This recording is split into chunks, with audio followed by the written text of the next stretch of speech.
Halo Sobat Sehat semua, Assalamualaikum warahmatullahi wabarakatuh.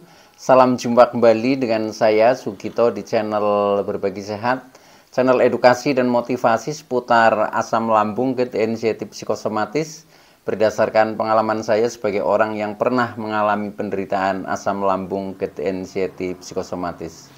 Harapan saya khususnya kepada teman-teman yang masih dalam penderitaan asam lambung, gerd, anxiety, psikosomatis, setelah menonton video ini akan dapat tersugesti dan termotivasi untuk dapat cepat sembuh. Saya bisa sembuh, insya Allah teman-teman pasti juga bisa sembuh. Badai pasti berlalu.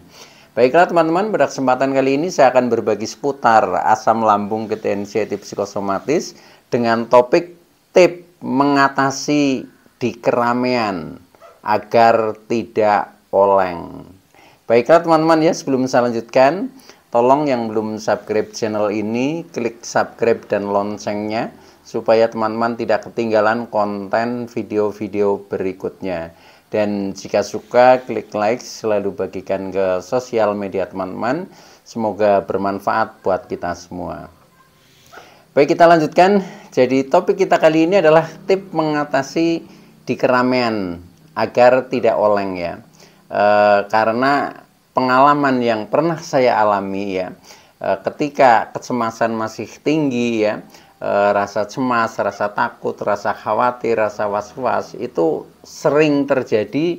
Kita tidak punya keberanian ya untuk ke keramaian ya, ke keramaian.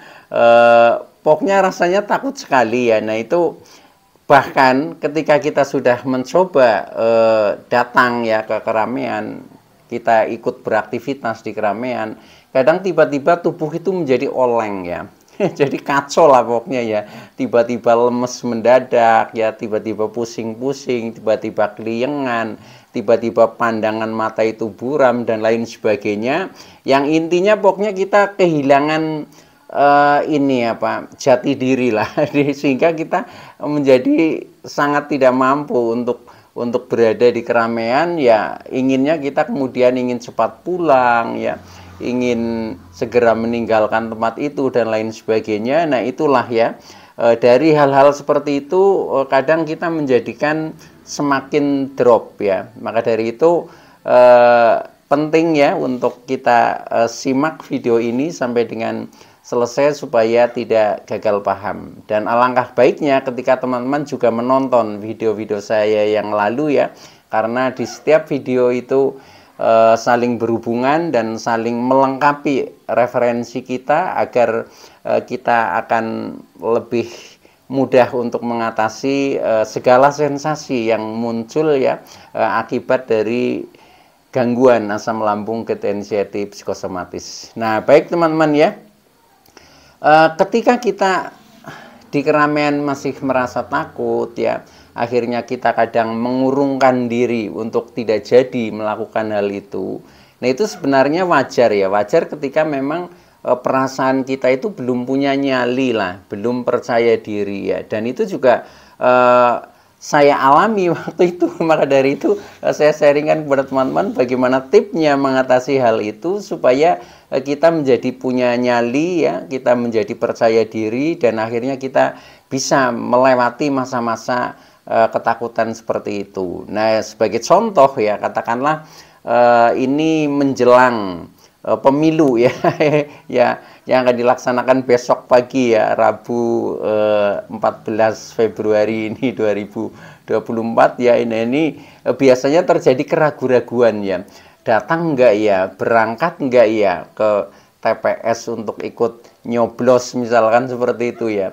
Nah itu menjadi keraguan-raguan. Tetapi dengan tip yang saya berikan ini, mudah-mudahan teman-teman ini menjadi bersemangat lah, bersemangat, percaya diri. Pokoknya untuk acara katakanlah kekeramaian ya, terutama yang sedang hangat saat ini yaitu menjelang pemilu, berangkat saja ya, berangkat saja. Insya Allah tidak apa-apa ya, insya Allah tidak akan kambuh ya. Pokoknya kita percaya diri saja. Nah dengan tip ini ya, coba dipraktekkan, insya Allah itu akan kuat menghadapi ya, dan akhirnya kita bisa melakukan, dan itu justru sebagai terapi atau sebagai latihan ya. Jadi yang tadinya buat teman-teman mungkin masih merasa ragu, masih merasa takut ya mau berangkat ke TPS, nah itu dengan istilahnya semangat justru ini jadikan sebagai terapi penyembuhan ya. Terapi penyembuhan asam lambung ketika anxiety psikosomatis ya, terutama yang anxiety-nya dan psikosomatisnya itu masih melekat, itu biasanya memang trauma masa lalu, kemudian kita menjadi cemas, takut itu cukup kuatnya. Nah, maka dari itu ini jadikan sebagai terapi yang bisa istilahnya kita manfaatkan untuk latihan mental kita ya, latihan fisik kita agar semakin membaik teman-teman ya. Jadi ketakutan itu jangan kita ikuti terus ya, tetapi justru harus kita latih untuk melawannya. Nah, nanti akhirnya kita menjadi sedikit demi sedikit menjadi semakin bangkit ya, semakin berdaya ya, dan akhirnya kita bisa sembuh dari penderitaan asam lambung ketika anxiety psikosomatis. Maka dari itu untuk besok ya, di hari pemilu ya, hari pemilu ini berangkat saja dengan percaya diri ya, berangkat saja dengan percaya diri, pasti tidak akan oleng ya, tidak akan oleng. Dengan catatan ya, coba praktekkan tip-tip yang akan saya sharingkan ke teman-teman ya. Nah, tip-tip itu antara lain teman-teman ya, antara lain yang pertama ya, sebenarnya ini tidak hanya menyangkut masalah keramaian, contohnya kita datang ke TPS di pemilu ya, tapi juga berlaku umum untuk keramaian apa saja ya. Tetapi yang sesuai dengan momen hari ini nih, yang terdekat adalah yaitu pada besok ya, pada pas hari pemilihan umum itu ya. Nah itu kan keramaian juga ya, keramaian karena banyak orang di situ ya, banyak kerumunan, kadang mental kita agak grogi ya, agak ragu dan sebagainya. Nah ini dengan melakukan tip-tip ini, insya Allah nanti teman-teman akan menjadi lebih kuat ya, lebih kuat ya, akhirnya secara mental juga kuat, secara fisik juga kuat ya. Dan ini tepat sekali untuk terapi penyembuhan teman-teman semua yang masih merasakan sering muncul sensasi ketika di keramaian. Nah tipnya adalah yang pertama ya, rencanakan aktivitasnya di keramaian tersebut. Contohnya ya, untuk besok ya, hari Rabu tanggal 14 Februari 2024, yaitu ada pemilu ya, pemilihan umum. Nah itu biasanya kita masih sedikit punya rasa keraguan. Nah mulai sekarang ya, dengan rencana yang mantap ya, kita tidak perlu ragu, tetapi justru kita harus semangat ya, semangat untuk istilahnya ikut berpesta demokrasi ya. Jadi berangkat saja ya, berangkat saja. Kemudian kita rencanakan supaya kita tidak oleng ya. Nah maka katakanlah mulai dari berangkat jam berapa ya, dan pastikan sebelum berangkat itu juga kita mungkin sudah makan dulu ya, itu seperti itu. Nah kemudian berangkat mau jam berapa itu rencanakan dulu ya. Kemudian dengan siapa ya, dengan siapa ini usahakan dengan orang terdekat teman-teman ya. Dulu saya ketika masih takut bepergian ya, takut ke keramaian, itu saya latihnya dengan keluarga ya. Kadang saya berangkat dengan anak ya, dengan istri saya. Nah itu supaya menjadi lebih percaya diri ya, akhirnya menjadi lebih berani. Karena di sini tenang ya, ketika ada orang terdekat kita bareng ini, seolah-olah kita nggak takut lagi. Ketika misalkan kambuh kan ada pendamping, itu seperti itu. Nah maka usahakan teman-teman juga seperti itu ya. Jadi rencanakan mulai berangkatnya jam berapa, dengan siapa. Nah ini dengan siapa ini penting sekali, karena pendamping ya ini akan menguatkan mental kita juga. Seolah-olah ini perasaan menjadi ayem lah ketika sudah ada pendamping yang mengerti tentang diri kita ya, tentang penderitaan kita, sehingga nanti ketika ada sesuatu ya, katakanlah sedang oleng, nah itu mereka akan istilahnya ya mensupport kita ya, membantu kita. Jadi kita tenang ya. Tetapi insya Allah itu nggak akan terjadi teman-teman ya. Jadi itu hanya sebagai penenang lah, secara psikologisnya kita menjadi lebih yakin, lebih percaya diri karena ada pendamping orang terdekat ya. Nah itu dengan siapanya itu. Nah kemudian naik apa ya? Naik apa itu juga karena kalau mungkin lokasinya agak jauh ya dari rumah kita ke tempat keramaian tersebut, katakanlah ke tempat TPS pemilu ya. Kadang kalau misalkan jalan kaki kan nanti kalau agak jauh kita biasanya ngos-ngosan ya, itu juga kadang menjadi kurang kondusif ya. Maka dari itu ya naik apalah itu seperti itu, mungkin naik sepeda motor lah atau mungkin naik sepeda lah. Nah itu silahkan direncanakan. Dengan seperti itu nanti kita mengurangi satu unsur kecemasan ya, karena persiapannya sudah matang, rencana kita sudah matang. Itu yang pertama ya. Jadi rencanakan aktivitas di keramaian yang akan dilalui, itu seperti itu. Nah kemudian yang kedua, persiapkan bekal jika perlu ya. Persiapkan bekal ya, contohnya misalkan minyak angin ya. Dulu saya kemana-mana itu bawa minyak angin ya, jadi kadang di saku saya juga ada, kadang saya bawa tas kecil itu ya, itu juga antara lain isinya itu ya minyak angin, itu selalu saya persiapkan karena kalau itu juga menjadi penenang ya, ketika kita sedang agak ada rasa-rasa oleng sedikit, nah kadang kita hirup itu menjadi sedikit berdamai, itu kan seperti itu ya. Jadi contohnya bawa bekal pertama minyak angin, mungkin bisa juga bawa air hangat ya, pakai termos kecil itu juga boleh ya, itu seperti itu. Nah kemudian bisa juga makan makanan kecil ya, contohnya yang paling mudah ya permen atau makanan kecil lah, seperti mungkin kacang bawang, kacang atum atau apa ya, ya sekedar untuk istilahnya nanti supaya suasananya itu tidak kosong ya, kita memang harus, itu termasuk bahan untuk merangsang panca indera kita ya. Bisa dengan makanan kecil itu, makanan ringan lah, itu apa saja yang teman-teman senangi ya, itu seperti itu.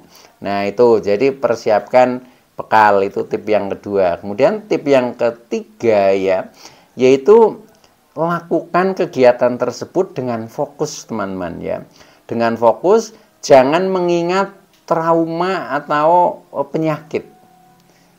Kalau nanti kita di dalam melakukan kegiatan itu kita masih terbayang masa lalu tentang trauma-trauma, kemudian tentang penyakit ya. Nah itu biasanya nanti kita akan muncul sensasi itu diawali seperti itu, yang akhirnya kita menjadi oleng ya, contohnya menjadi keliengan, menjadi mata buram, kemudian menjadi lemes ya, menjadi nafas pendek dan seterusnya, yaitu karena kecemasannya naik, itu seperti itu. Nah maka dari itu kita fokuskan kepada kegiatan yang kita lakukan ya, contohnya misalkan kita besok mau ke pemilu ya, datang ke TPS, ya udah kita fokus tentang kegiatan yang ada di TPS tersebut, itu seperti itu. Karena apa? Karena kadang kita oleng itu karena kita itu kosong ya, akhirnya berhayal ya. Nah berhayalan itu, pikiran itu larinya kadang ke masa lalu atau masa yang akan datang. Nah ketika ke masa lalu kan ingatnya tentang penyakit-penyakit yang berhubungan dengan diri kita, yaitu asam lambung, ketensiatif, psikosomatis, tentang trauma-trauma, misalkan pernah mengalami panic attack dan lain sebagainya. Nah ketika itu selalu diingat, kemudian kita memang sudah terkena psikosomatik ya, kadang tubuh merespon menjadi rasanya seolah-olah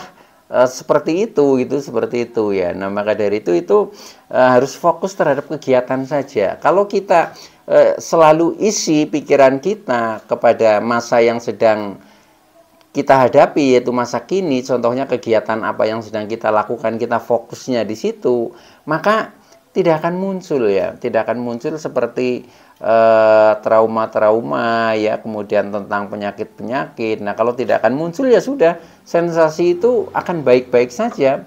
tubuh kita akan mengikuti pikiran kita, itu seperti itu ya. Maka dari itu lakukan kegiatan dengan fokus teman-teman ya. Oke, nah itu yang ketiga. Nah kemudian yang keempat, tipnya ya, lakukan interaksi ya, interaksi dengan banyak orang ya. Karena ini posisinya di keramaian, otomatis kan di sekeliling kita ini kan banyak orang ya, mungkin itu yang orang sudah kenal maupun yang belum kenal dan lain sebagainya. Nah kita mencoba aktif berinteraksi ya. Berinteraksi itu ya berkomunikasi lah, saling tanya dan sebagainya, sehingga nanti kita akan lupa dengan penderitaan ya. Ketika kita lupa dengan penderitaan, ya sudah, kita akan baik-baik saja, itu seperti itu. Tetapi kalau kita bengong ya, berdiam, nah kemudian tidak ada interaksi dengan mungkin orang-orang di sekitarnya, nah itulah di situ, di saat kita melamun, bengong, nah itu akhirnya muncul ya, muncul rasa-rasa trauma, kemudian ingat penyakit, ya sudah, akhirnya kita menjadi oleng, menjadi keliengan, menjadi lemes, mata menjadi buram, jalan sempoyongan dan seterusnya. Itu seperti itu ya, karena itu adalah cerminan dari apa yang sedang kita khayalkan atau sedang kita pikirkan. Itu seperti itu. Itu rahasia psikosomatis, itu sebenarnya di situ teman-teman ya. Nah maka dari itu, supaya tidak ada celah psikosomatis dan anxiety itu muncul ya, maka kita isi dengan banyak interaksi ya. Banyak interaksi, akhirnya kan kita aktifnya berkomunikasi dengan orang-orang di sekitar kita itu, yang duduknya di sebelah kita lah, ya mungkin di depan kita ya.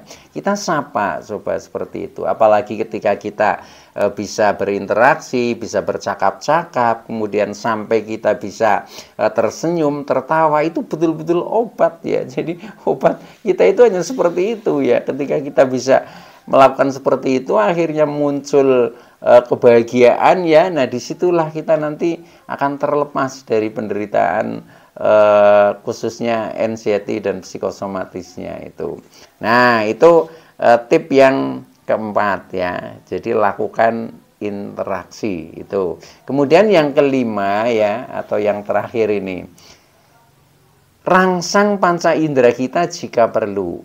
Kalau memang di tempat aktivitas itu, di keramaian itu, ada rasa-rasa yang mulai tidak nyaman ya. Atau untuk mengantisipasi supaya rasa-rasa yang tidak nyaman itu tidak datang ya, supaya kita tidak oleng. Nah itu kita selalu merangsang panca indera. Kalau misalkan kita berinteraksi itu tidak sempat ya, tidak memungkinkan ya, maka kita harus rangsang panca indera kita supaya pikiran kita itu mengikuti rangsangan yang sedang dilakukan ya. Nah contohnya ya, melalui panca indera kita ini yang sering saya lakukan dan ternyata ini cukup berarti bagi saya ya. Nah itu waktu itu ketika saya sedang latihan belajar di keramaian untuk menjadi percaya diri ya, supaya tidak oleng ya. Nah pertama saya rangsang pendengaran ya. Pendengaran itu ketika saya pergi-pergi ya, kemudian kan HP otomatis selalu bawa. Nah kemudian saya bawa handset, kemudian saya puter musik ya, kemudian saya pasang di sini di telinga. Sudah, kita menikmati. Nah apalagi lagu yang kita putar ini lagu yang kita senangi. Nah akhirnya perasaan mengalir itu, mengalir ke lagu, bahkan tubuh juga mengikuti, kadang sampai gerak-gerak ya, karena yang saya putar itu kadang lagu dangdut, kadang lagu koplo ya, kadang lagu Sunda. Ini kan banyak ini apa ya, tubuh menjadi seolah-olah ikut bergerak itu, seperti itu. Nah itu ternyata menjauhkan sekali dengan apa ya, anxiety psikosomatis, karena kita larut menikmati asiknya mendengarkan lagu itu. Coba, bisa dicoba itu. Jadi rangsang pendengaran dengan istilahnya mendengarkan musik lah, musik yang disenangi. Itu yang pertama. Nah kemudian yang kedua, kita juga merangsang indera perasa kita ya. Contohnya yaitu kita kan kadang bawa permen ya, udah kalau agak melamun, nah kita mending menikmati permen saja itu. Atau mungkin bawa makanan kecil, bolehlah makan seperti itu ya, itu seperti itu. Nah itu juga kita pikiran akan menikmati ya, menikmati rasa-rasa yang itu. Makanya yang kalau makanan ringan yang saya bawa itu selalu dua jenis ya, ada manis dan ada asin. Kadang kita kalau asin terus juga bosan ya, manis terus juga bosan. Nah itu jadi ada dua jenis, ada yang manis, ada yang asin. Itu kadang bergantian, itu seperti itu. Ditambah dengan biasanya kan juga bawa bekal itu air minum ya, yang air hangat itu pakai termos kecil. Nah itu juga bisa untuk merangsang indera perasa kita. Nah kemudian selain itu juga kita bisa rangsang indera penciuman kita ya. Kalau kita merasa sedikit sepertinya mau oleng ya, itu biasanya saya rangsang juga itu ya. Saya kan selalu bawa minyak angin ya, kadang saya hirup minyak angin itu, kemudian saya gosokkan di leher, di kepala dan seterusnya. Nah itu juga bisa mengurangi ya, mengurangi itu. Jadi itu ya penting juga itu untuk merangsang penciuman kita ya. Atau kita rangsang penglihatan kita ya, penglihatan kita supaya tidak bosan ya, itu kita kadang berpindah tempat teman-teman ya, berpindah tempat supaya pandangan juga berubah gitu. Jadi suasananya berubah, nah akhirnya pikiran mengikuti itu. Apalagi ada pemandangan-pemandangan yang menurut kita itu menarik ya. Nah itu bagus sekali untuk ini apa, mengamankan dari istilahnya datangnya anxiety dan psikosomatis itu. Akhirnya kita menjadi tenang, menjadi tidak oleng. Nah itu dan masih banyak lagi, termasuk kita bisa merangsang otot-otot kita ya. Misalkan kita sambil antri itu, sedang antri itu biasanya kan kita agak bengong ya, agak melamun. Nah itu biasanya bisa mendatangkan itu sensasi ya. Nah biasanya saya sambil pijit-pijit ya, contohnya pijit-pijit tangan nih, ini di bagian sini nih teman-teman ya. Ini kita pijit kayak gini sambil antri, sambil duduk, ini pijit sendiri kan nggak apa-apa ya. Orang lain juga kadang nggak tahu itu seperti itu.